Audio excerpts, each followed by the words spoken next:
Hello, welcome to today's video, and today again I shall move away from steam and move back into the realm of the diesel locomotive as I pick a locomotive from that famous class, the Class 40s.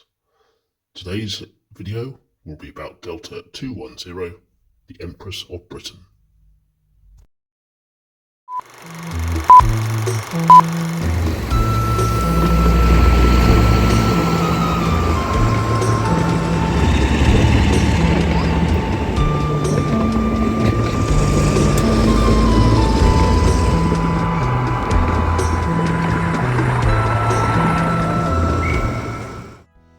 Following the 1955 modernisation plan, 174 diesel prototypes from varying UK manufacturers were commissioned for British Railways. One such type, the English Electric Type 4, which would later be known as Class 40, is the class that today's topic was drawn from. Now, for a time, these locomotives were the pride of British Railways fleet, holding position on prestigious trains up and down the country. They were known as whistlers due to their particular noise they emitted. However, as further diesel locomotives came online, such as the almighty powerful Class 55s, the Class 50s and the 47s, these Class 40s found themselves shunted back to secondary duties as the less glamorous freight and local passenger fare. But taking us back to Delta 210, Empress of Britain, she was one of 25 Class 40s named after ocean-going liners, and one of only 3 to receive the full naming ceremony in 1960. These 3 were Delta 211 Mauretania, Delta 212 Oriel, and of course, the Empress of Britain. The Empress of Britain was initially based at Willesden, but was later relocated to Camden Sheds, and was a mainstay along the West Coast Main Line for much of her early career. As with some Class 40s, records do indicate that she suffered with some reliability issues, and on more than one occasion it was reported in her service schedule that she'd suffered from cracked main generators. Often, diesel locomotives in those early days got quite a bad reputation, but let's not forget that this was new emerging technology. They were new, untested, complex beasts, and were often stabled in the same sheds as those dirty, grimy steam locomotives, which really wasn't conducive to the particular sensitivities of these diesels. Bless.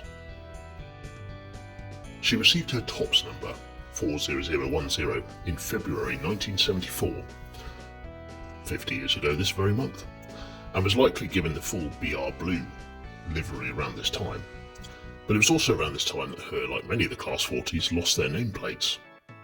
The reasons for this aren't exactly known, but from what I can tell, BR, British Rail, considered that nameplates were some sort of relic and should be confined only to those prestigious locomotives.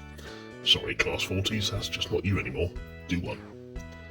The fact that some of the HST 125s weren't named, however, that's slightly of interest and perhaps a story for another day. Whilst her travels were largely on that West Coast Main Line, one record does indicate that she was sighted down in the southern region, hauling a parcel train between Andover and London.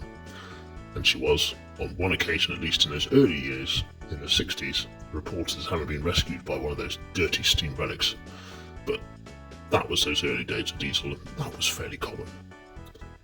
She received her final overhaul in May 1980 at Crewe Works and had her works discs and water tanks removed, but she did get a nice new paint job, so it's not all bad. But this work left her half the engine that she had been, and she only lasted another 14 months before she was finally condemned. With the help of a fellow enthusiast on Facebook, I managed to get some further intriguing information. She was indeed a reliable locomotive, ran good mileage, and on one occasion ran almost continuously as a double-headed tandem with her classmate 40032, the Empress of Canada, between King's Cross, Leeds, and up to Glasgow and back, all within 24 hours. But nevertheless, she was eventually condemned and scrapped in July 1983, after 22 years, 3 months and 1 day service. The end of a Class 40 whistler.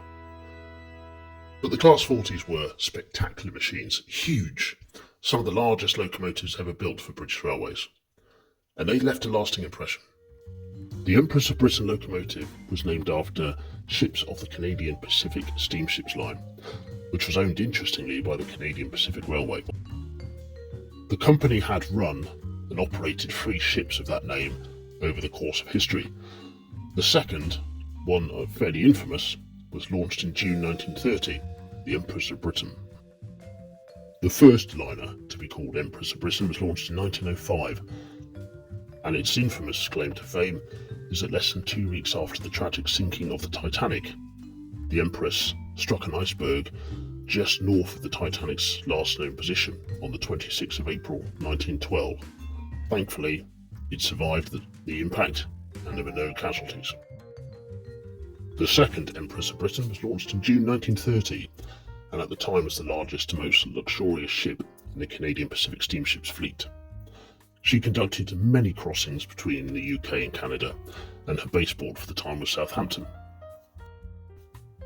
At the outbreak of World War II, as with many ships, locomotives, etc., she was taken into war service, and in 1939 she was painted grey. Here is an image with her with HMS Hood, also in the photo. Throughout the early war, she conducted her role successfully as a troop transport.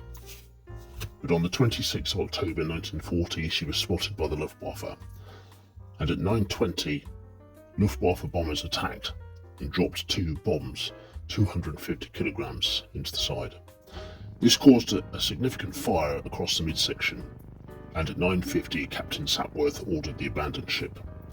The Navy arrived and took her under tow in an effort to get her back to port.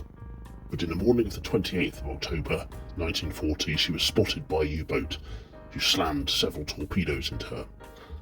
She was the largest liner to be sunk by U-boats throughout World War II. The third and final Empress of Britain was launched in 1955 and named and launched by Her Majesty the Queen. This was the last of the Canadian Pacific ships to be named Empress of Britain, and almost certainly the ship that the locomotive D210 was named after. This particular ship survived its life, unlike its predecessor, and was sold on several times, I believe, over the course of its service history. But there you go, the Empress of Britain, a Class 40 locomotive, an ocean-going liner, an interesting locomotive and an interesting class history. And whilst the details of this particular one may be slightly more scant than the previous 2 that I've done, I hope that the video has again proven useful, helpful, and in some ways enjoyable. Have a good day and stay tuned for the next one.